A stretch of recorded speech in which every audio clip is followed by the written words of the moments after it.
না, তোমরা বাধ্য করতেছো। যেদিন পেটে আসছে ওই দিন তো ঘরের দেওয়াল পর্যন্ত আমাকে সালাম দিতেছে, তোমাদের এই ফ্লোরের বালুর কণা পর্যন্ত আমাকে সালাম দিতেছে।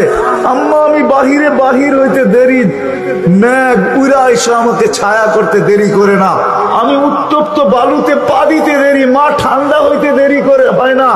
মা আমি উত্তপ্ত পাথরে পা দিতে দেরি, মা ঠান্ডা হইতে দেরি হয় না।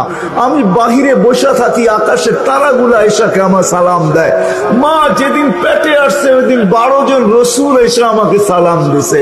ওই রাত্রে আইসা মা আমাকে মারিয়াম, মা আমাকে আসিয়া, মা আমাকে উখতা মুসা কুলসুম, 3 জন এসে আমাকে মালা পড়ায় গেছে যে দুজাহানের বাদশা তোর পেটে চলে আসছে। মা শুধু এইখানেই ক্ষান্ত না, আমি যখন বাহির হই তো বারুর করা পর্যন্ত আমাকে সালাম দিতে থাকে।